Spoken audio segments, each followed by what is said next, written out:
Hello guys, I welcome you all to today's class. और आज के जो क्लास है उसमें हम डिस्कस करेंगे what do you mean by thermodynamical cycle और थर्मोडायनेमिक इक्विलिब्रियम क्या होता है। So this is very simple topic but sometime in the EAC examination some theoretical question will be asked from this segment. Okay, तो चलिए शुरू करते हैं। Thermodynamical cycle क्या होता है? So in a system we will say that it has undergone the thermodynamical cycle if initial and final condition of the system will be same.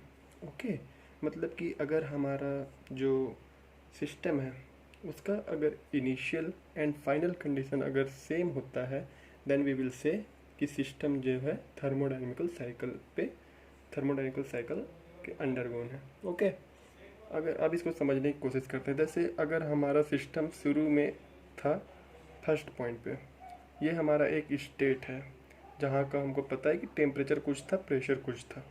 अब यह जो है एक स्टेट से एक प्रोसेस हुआ ए, है ना, प्रोसेस हुआ A and now it has reached to the state 2। So हम जो ये 1 से 2 है इसे हम साइकिल नहीं कहेंगे, इसे हम कहेंगे process. So 1 to 2 is what, process ए।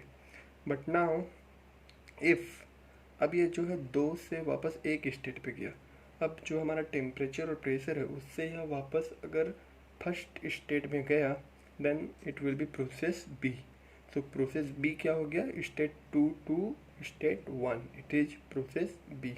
ये भी साइकिल नहीं है। साइकिल कब होगा, when the initial and final point will be same. Means अगर हमारा एक ऐसा प्रोसेस हो जिसमें 1 से 1 to 2 and back to 1, means हमारा जो 1A2B1 है, 1A2B1, this is known as what, thermodynamical cycle. क्यों? क्योंकि इसमें जो हमारा इनिशियल पॉइंट है और जो फाइनल पॉइंट है ये दोनों जो है क्या है, सेम स्टेट पे हैं। That is why it is an example of thermodynamical system. अब जो थर्मोडायनेमिक साइकिल है उस पर नोट करने की कुछ बातें हैं। जैसे हमको मिनिमम दो process is required for a cycle. क्यों मिनिमम दो? उसके आई मीन मिनिमम ना, this word is very important, that we required minimum 2 process. Maximum को छोड़िए, मिनिमम 2 प्रोसेस। लेकिन अब हमारे पास हमारे जो साइकिल हैं वो 3 प्रोसेस के भी हो सकते हैं, 4 प्रोसेस के भी हो सकते हैं, है ना। लेकिन minimum 2 process is required for cycle, क्योंकि अगर एक प्रोसेस होगा तो हम वापस कैसे जाएंगे, प्रोसेस यहाँ था, इसके बाद एक स्टेट यहाँ आ गया। But now this is a process not a cycle. So to perform a cycle, it must be there must be in what, another process. Then minimum 2 process is required for a thermodynamic cycle. So this is first point. The second point you should notice is the change in properties is equal to 0. For a what? For a thermodynamical cycle, the change in properties is equal to 0. Why? Because initial and final condition, both conditions are same in the thermodynamical cycle. अगर आपसे कोई बोले इस case में कि change in temperature क्या हुआ, change in temperature मतलब क्या, T final minus T initial. तो भाई हमारा फाइनल टेम्परेचर भी वही है, इनिशियल टेम्परेचर भी वही है, इसीलिए क्या होगा, 0, क्योंकि यह जो है सेम स्टेट में आ जा रहा है। सो नोट करने वाली बात यह हुई कि for a thermodynamical cycle the change in any properties is equal to 0. So this two statement is not point for this thermodynamic cycle. I hope आपको thermodynamical cycle now clear हो गया होगा, है ना। अब हम बात करते हैं कि थर्मोडायनेमिक इक्विलिब्रियम से हमारा क्या मतलब। थर्मोडायनेमिक इक्विलिब्रियम क्या होता है, इसी का ही एक अदर नेम है डेड स्टेट, मरा हुआ स्टेट, है ना। सो थर्मोडायनेमिक इक्विलिब्रियम और डेड स्टेट हम किसे कहते हैं? We will say a system is in thermodynamic equilibrium when there is no driving force present within the system. अगर सिस्टम में कोई भी ड्राइविंग फोर्स नहीं है तो हम वैसे सिस्टम को क्या बोलेंगे कि it is in the thermodynamic equilibrium. Okay, now अगर हमको किसी सिस्टम को थर्मोडायनेमिक इक्विलिब्रियम में रहना है तो उसमें कोई भी ड्राइविंग फोर्स नहीं हो सकते। अब कौन कौन से ड्राइविंग फोर्स पॉसिबल है? नंबर 1, अब थर्मोडायनेमिक इक्विलिब्रियम के लिए 3 इक्विलिब्रियम होना जरूरी है। एक सिस्टम जो है थर्मल इक्विलिब्रियम में होना चाहिए, एक सिस्टम मैकेनिकल इक्विलिब्रियम में होना चाहिए, एक सिस्टम केमिकल इक्विलिब्रियम होना चाहिए। अगर यह तीनों, अगर इक्विलिब्रियम कोई सिस्टम जो है अगर इस तीनों इक्विलिब्रियम में है, then we will say that the system is under what? Thermodynamic equilibrium. अब देखते हैं बारी बारी कि हमारा थर्मल इक्विलिब्रियम से क्या मतलब है, मैकेनिकल इक्विलिब्रियम से क्या मतलब है और केमिकल इक्विलिब्रियम से क्या मतलब है। थर्मल इक्विलिब्रियम मतलब what you see, okay, thermal equilibrium means what, that suppose this is our system and this is surrounding, है ना, ये हमारा सिस्टम है और इसके एक्सटर्नल जो है सराउंडिंग। अगर हमारा सिस्टम 25 डिग्री सेंटीग्रेड में और सराउंडिंग भी हमारा 25 डिग्री सेंटीग्रेड में, then in this case there will be no any heat transfer. क्यों? क्योंकि दोनों जो है टेम्परेचर सेम है, that is why there will be no any heat transfer and this case is known as what? Thermal equilibrium.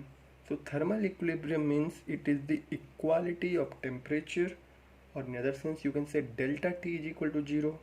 Delta T means what? T system minus T surrounding. T system minus T surrounding is 0. क्यों? क्योंकि दोनों के temperature बराबर है और इस case में कोई हीट ट्रांसफर नहीं होगा। तो this is the first case जिससे हम बोलते हैं thermal equilibrium. Now in second case there will be what? Mechanical equilibrium. Mechanical equilibrium को समझने की कोशिश करते हैं। अब हमारा सपोज ये जो है एक सिस्टम है पिस्टन सिलेंडर, है ना। अगर गैस में मान के चलिए कि 5 न्यूटन फोर्स लग रहा है और अपवर्ड जो एटमॉस्फेरिक प्रेशर है वो जो है प्रेशर को जब आप फोर्स में कन्वर्ट कर रहे हैं, सपोज यहाँ बस 1 न्यूटन लग रहा है, तो इस केस में क्या होगा भाई? नीचे 5 न्यूटन से कोई धकेल रहा है, ऊपर सिर्फ 1 न्यूटन ही लग रहा है, तो ये पिस्टन जो है क्या होगा? ऊपर जाएगा। In this case it is not under mechanical equilibrium.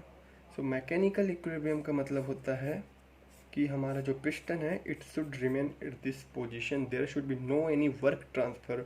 यह जो पिस्टन है इसका डिस्प्लेसमेंट ना हो, मतलब कि जो सिस्टम है यहाँ का फोर्स और जो सराउंडिंग है यहाँ का फोर्स, जब दोनों ही फोर्स बराबर होंगे, at this case the piston will be under what? Mechanical equilibrium.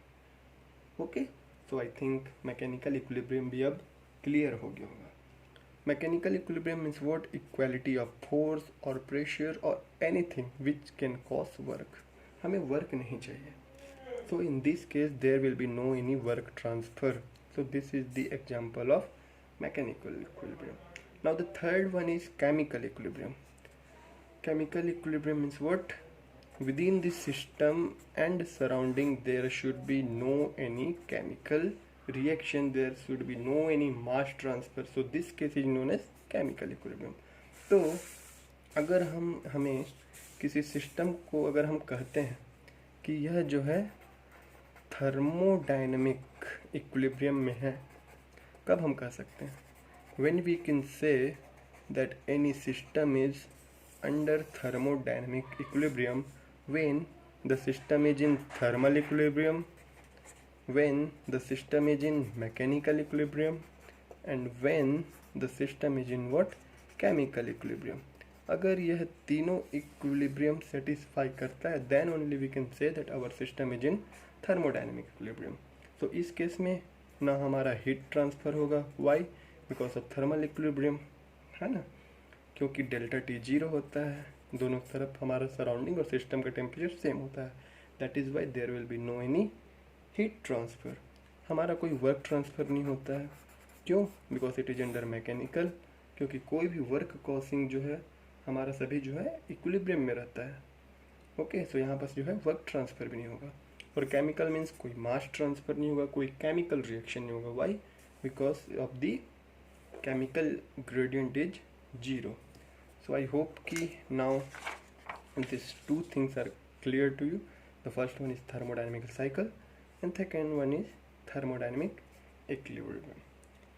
So guys, let's stop the today's class here only. I hope कि आपको चीज़ें समझ में आ रही होंगी, and if you think that this channel, this lecture is beneficial for you in any sense, then don't forget to like, to share, to subscribe the channel. और तब तक के लिए मिलते हैं हम नेक्स्ट लेक्चर में। Stay safe, stay healthy, take care, bye bye.